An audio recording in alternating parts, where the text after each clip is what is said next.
आज जो है ना मैं कोई भी वीडियो नहीं डाल पाई। उसका रीज़न ये था कि मुझे कहीं बाहर जाना पड़ गया था। जैसा कि कल मैंने आपको व्लॉग में बोल दिया था, व्लॉग के वॉइस ओवर में ही मैंने आपको बोला था कि आज जो है बहुत ही स्पेशल वीडियो आने वाली है। तो आज मैं सोच रही थी कि आप लोगों को सारी चीज़ें जो भी इतने दिन से आप लोग इंतज़ार कर रहे हो वो सब मैं आपको दिखा दूँगी। लेकिन आज अचानक से जो है मेरा सुबह ही मतलब प्रोग्राम बन गया कि मुझे जाना है, और मैं गई थी अपनी बहन के साथ ही चली गई थी। मैं कहाँ गई थी वो भी मैं आपको बता दूँगी। मैंने उस टाइम से ये नहीं सोचा था कि ये बात मैं यहाँ पे बताऊँगी मतलब वीडियो में। लेकिन आज जब मैं वहाँ गई ना, तो ऐसी जगह पे जाने के बाद थोड़ा सा आपका मूड ज़रूर हो जाता है। चाहे उससे पहले आपको ये लगे कि नहीं कोई बात नहीं, बड़ी उम्र हो रही थी, कोई दुख की बात नहीं है। भाई दुखी ही थी वो भी अपने शरीर से, काफ़ी साल से परेशान थी, बेड पे ही थी। तो मेरी जो है ना नानी एक्सपायर हो गई है। आज से पाँचवा दिन है आज का, वेडनेसडे की ये बात है। तो आज संडे हो गया है, चौथा पाँचवा आज का दिन है। उस दिन जो है हम नहीं जा पाए थे। फ़ोन तो उस दिन भी आ गया था, लेकिन हमारे में ये कहते हैं कि जमाइयों का कोई काम नहीं होता दाग वाले दिन पे। तो फिर ये बोले कि जब हमें तो मतलब दूर खड़ा कर देंगे, हमारा आज का कोई काम नहीं है, तो फिर किसी दिन बीच में चल पड़ेंगे। फिर जो है वहाँ से मम्मी का फ़ोन आ गया कि भाई कुछ करेंगे, जैसे खाना पीना जो भी 70वीं मान लो आप काज जिसको कहते हैं वो करेंगे, क्योंकि एज काफ़ी हो रही थी नानी की, 90 के आसपास तो होगी ही होगी, 85 to 90 के बीच में होगी ही होगी। तो फिर मैंने सोचा कि आज जो है ना सबको ले जाने का कोई फ़ायदा नहीं है। तो जैसे कि भाई सास हो गई मेरी या चाची ताई जो भी, जिनको भी मतलब साथ में लेके जाया जाता है घर परिवार को, ऐसे भी। तो आज जो है ना मैं किसी को भी नहीं लेके गई थी। मेरी बहन भी अपने किसी भी घर परिवार को आज साथ में नहीं लेके गई थी कि दो बार क्यों मतलब बड़े बुजुर्गों को परेशान करना। तो 24 तारीख को जो है ना उनका मतलब वो करेंगे, तो फैमिली को तो मैं तभी ले जाऊंगी। लेकिन आज जो है ना वहाँ जाने के बाद मतलब पहले मुझे यूँ लग रहा था कि मैं बल्कि मम्मी को भी फ़ोन पे यही कह रही थी, जब पहले दिन मम्मी फ़ोन पे रो रही थी जैसे ही मैंने फ़ोन करा, तो कि मम्मी कोई बात ना, मत रो, कितनी परेशान हो रही थी नानी। 3-3.5 साल लगभग हो गए होंगे कि वो बिल्कुल बेड पे ही थी, और बेड पे ही खाना पीना मतलब सब कुछ बेड पे ही चल रहा था उनका। सेवा भी खूब हुई है भाई, भगवान की दया से ऐसे सेवा करने वाले सबके घर में आए। मतलब भाभी ने, मामी ने, सब ने कोई कसर नहीं छोड़ी, इतनी सेवा करी है उनकी तो बहुत ही ज़्यादा। कहने को देखो आजकल सबके पास पैसा है, अगर चाहे तो कोई 10-12 हज़ार में कोई रख दे कि भाई तू संभाल, ठीक है ना, 10-12 हज़ार रुपये देने मेरे हिसाब से कोई बड़ी बात नहीं है जब घर में सब कमाने वाले हों तो। लेकिन उन्होंने अपने हाथों से उनकी सेवा की, मतलब A to Z जो भी काम होते हैं ना वो सारे उन सब ने मिलकर किए। मतलब मेरी मम्मी, वरना बेटी कितनी दुखी हो जाती है आज के ज़माने में कि भाई मेरी माँ की सेवा नहीं हो रही, मेरे बाप की सेवा नहीं हो रही। लेकिन मेरी मम्मी को इतना मतलब सेटिस्फेक्शन है कि हाँ भाई इतनी अच्छी तो बहू है, इतने अच्छे तेरे मामा मामी है, भाई सेवा बहुत हुई, मेरी माँ की सेवा बहुत हुई। आज भी जब मैं गई ना तो मम्मी वही कह रही थी कि चलो ये अच्छा है भाई, माँ कभी भी ठीक है भाई। देखो जो शरीर का कष्ट होता है वो तो इंसान को खुद को ही झेलना पड़ता है, लेकिन उनकी ऊपर वालों ने मतलब बहुत सेवा करी, बहुत। और आज भी ना मतलब उनको देख के ऐसा लग रहा था जैसे पता नहीं मतलब कितना बड़ा दुख है सच में। मामी तो आज भी रो रही थी कि बेशक बेड पे थी लेकिन हमें सहारा था, हमें मतलब देखे देखे भी सहारा लग रहा था। उनकी कमी कभी पूरी नहीं हो सकती, ये तो है ही है, सच्चाई है। देखो जिसके साथ इंसान 28-30 साल से एक साथ रह रहा है, और वो इंसान जब जाता है और अच्छा नेचर हो ना तो हर कोई याद करता है। इंसान के साथ जाता क्या है, अच्छाई और बुराई दो ही चीज़ें जाती है। 4-5 दिन से मैं जो जैसे भी नॉर्मल वीडियो मेरे चल रहे थे मैं उस टाइप से डाले जा रही थी, लेकिन आज वहाँ जाने के बाद ना एकदम से मतलब इमोशनल हो गई। जैसे ही घर में एंट्री करी तो अपने आप ही इमोशंस निकल के आने लग गए बाहर, और मतलब जैसे भी जो भी होता है। तो फिर मैंने सोचा कि चलो आज आप लोग भी सोचोगे कि कल बोल दिया और आज वीडियो डाला भी नहीं, तो एक बार को आपको बता ही देती हूँ मैं कि भाई आज ऐसे ऐसे वहाँ जाना पड़ गया था, और 24 को फिर से जाना है। तो फिर जो है कोशिश करूँगी कि जो भी जाना चाहें पूरी फैमिली में से, चाचा ताऊ में से भी, उन सबको ले जाने की कोशिश करूँगी। हाँ, बीच में दूसरे फ़ोन पे मेरा फ़ोन आ गया था किसी का। तो मतलब यही है कि 24 को जब जाऊँगी ना तो जितने भी हैं भाई अपने, जिसको भी ले जाना चाहिए, जिसका भी मन है वो सब चल पड़ेंगे। क्योंकि आज मामा मामी ने यही बोला है कि भाई जिसको भी लाना चाहो, अपने सास को, अपने ससुर को, चाची ताइयों को, मेरी बहन को भी जैसे बोल रहे थे, सॉरी मेरे तो ससुर नहीं है, तो मतलब सबको लेके आना।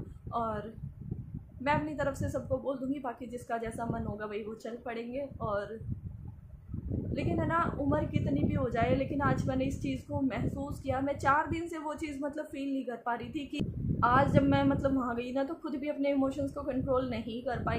पता नहीं ऐसी जगह में जाने से ही ऐसा होता है, या फिर एक अपना अटैचमेंट जो होता है वो सारी चीज़ें याद आने लगती है। और उस वहाँ से आने के बाद से ही ना मतलब मेरे यहाँ पे मतलब इस साइड में ऐसे ऐसे मतलब बीच बीच में यूँ चबक चबक का जो दर्द होता है ना वो बन गया। और फिर बस मैं लेट गई थी, और अभी उठने के बाद मैंने सोचा चलो एक ये छोटी सी वीडियो जो है ना आप लोगों के साथ शेयर कर देती हूँ। और बहुत सारी यादें होती है देखो अपनों की। आज जैसे मैं मतलब गई तो मैं मामी को यूँ ही कह रही थी कि मामी मेरे को लास्ट मतलब मिलना था परसों उनसे, लेकिन मेरे कर्म में नहीं था मिलना।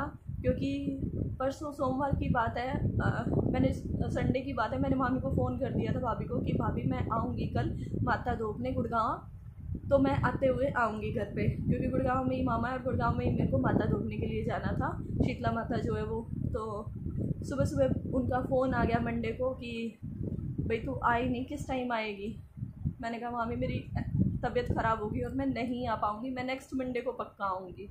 और वो नेक्स्ट मंडे आया ही नहीं, नेक्स्ट मंडे कल आएगा, उससे पहले वेडनेसडे को ही मुझे ये फ़ोन आ गया।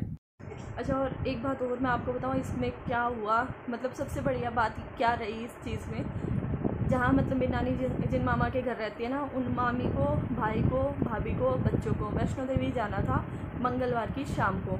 तो मेरी मम्मी को उन्होंने बुला रखा था, जैसे पीछे से भाई छोड़ के जाते हैं घर पे किसी न किसी को, अपनी ननद को, लड़की को, कोई हर कोई छोड़ के जाता है। तो मेरी मम्मी को छोड़ के जाने वाले थे। तो मेरी मम्मी को मैंने फ़ोन करा 6:30 पौने 7 बजे शाम के टाइम कि मम्मी आप गुड़गांव पहुँच गए होंगे और भाई सब कुछ आपको ही देखना है। तो रोटी राटी बना ली। मैं मम्मी से ये सब पूछने ही वाली थी तो मम्मी एकदम से इमोशनल होगी। मैं मम्मी क्या बात होगी, बोले कि तेरी मामी ना आ गई। मैं क्यों, कह रही नानी की तबीयत ना मतलब दोपहर के बाद से एक बार तो दलिया खाया था और उसके बाद से पहले दलिया उल्टा कर दिया और फिर आँख ही नहीं खुली है, उसके बाद से आँख ही नहीं खोल रही।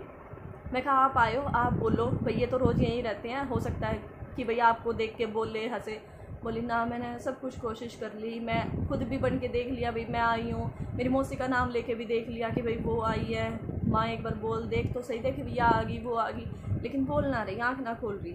मैं बोली और भाभी बायर, बोली वो तो भेज दिए, दलिया खा लिया था उन्होंने 2-4 चम्मच उनके आगे। तो मामी बोली बेटा मैं कैंसिल कर दूँगी, लेकिन तुम हो आओ, जब इतने सारे लोगों की टिकट हुई है तो फिर बेकार में क्यों कैंसिल करवाना। ऐसा कुछ नहीं था कि भाई आज ऐसी कंडीशन है। फिर शाम होते 11-12 बजे वो अपने घर से निकले होंगे जैसे, तो शाम होते 7 बजे के आसपास हालत मतलब ये हो गया कि बिल्कुल बिगड़नी शुरू हो गई है, बिल्कुल आँख खोल ही नहीं रही है। फिर उन्होंने पास के जो डॉक्टर है उनको बुलाया होगा, तो उन्होंने देख के बोल दिया भाई काटने को पूरी रात भी निकाल दें, बाकी मुश्किल बात है, कुछ भी हो सकता है। तो फिर मामा ने भाई को फ़ोन करा, भाई तुम ट्रेन में बैठ लिए। वो बोले हाँ भाई हम तो बैठ लिए, बस ट्रेन चलने लग रही है, बिल्कुल स्टार्ट जैसे ट्रेन होती है ना, छुक छुक करके धीरे धीरे शुरू होती है जिस टाइम, उस टाइम पे। तो मामा बोले भाई वापस उतर जा। तो बता रहे हैं कि भाई ने चैन खींच दी। फिर वहाँ पे जो भी टीम आती होगी चेन खींचने के बाद, वो आए कि भाई आपने चेन क्यों खींची। तो फिर उनको दिखाया फ़ोन वोन में कि भाई देखो मेरी दादी की तबीयत बहुत ज़्यादा सीरियस है और मेरे को वापस जाना पड़ेगा अपने परिवार को, पूरे फैमिली को साथ लेके, और मेरे को इसलिए चैन खींचनी पड़ी और मुझे वापस जाना है। फिर उनको उतारा चलती ट्रेन से, मतलब आप ये सोचो कि एक तरह से वो उनको भाग भाग के अपना कूद के सामान उतारना पड़ा। इसीलिए कहते हैं भगवान जो कहता है, जो करता है अच्छे के लिए ही करता है। अगर यही चीज़ मतलब 10-15 मिनट बाद मामा फ़ोन करते तो वो काफ़ी आगे निकल चुके होते, और फिर वहाँ से उतरना, वहाँ से पता नहीं किस सुनसान रास्ता होता, कैसा रास्ता होता, फिर उनके लिए भी टेंशन वाली बात हो जाती है। भगवान कहते तो कहा तो ये था, सच्चाई ये थी कि भाई तबीयत ज़्यादा बिगड़ रही है, लेकिन जो इंसान बाहर होता है ना उसके मन में कहीं ना कहीं ये बात आती है कि शायद हो ही ली है, इसीलिए ऐसा फ़ोन आया है। तो भगवान का शुक्र ये रहा कि वो भी वहाँ से वापस आ गए और सब घर पे ही थे, सबके साथ मंगलवार की पूरी रात उन्होंने निकाल दी, ना आँख खोली, ना किसी को देखा, ना किसी को याद किया, ना किसी को बोले। क्योंकि जाते टाइम मैंने देखा है मेरे जो दादाजी यहाँ पे जो दादाजी एक्सपायर हुए थे मेरे दादा से, वो मतलब जाने के टाइम पे किसी को जैसे बोल रहे थे, हमारी तरफ नहीं देख रहे थे लेकिन वो अपनी तरफ से किसी को याद कर रहे थे। जैसे कहते हैं ना कोई लेने ज़रूर आता है, लेकिन नानी को मतलब ऐसा कुछ नहीं दिखा, कुछ नहीं बोले।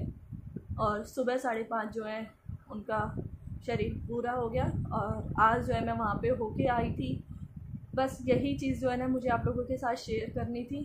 मुझे आप लोगों को बताना था कि भाई क्यों जो है आज जो अर्जेंट वीडियो था वो नहीं आ पाया। तो ठीक है, अब मैं देखती हूँ जैसे भी जब भी डाल पाऊँगी तो मैं डाल दूँगी। और एज तो काफ़ी थी, बस बार बार वही बोलूँगी, लेकिन जिस घर से इंसान जाता है ना देखो उनको एक बार को झटका लगता ही लगता है।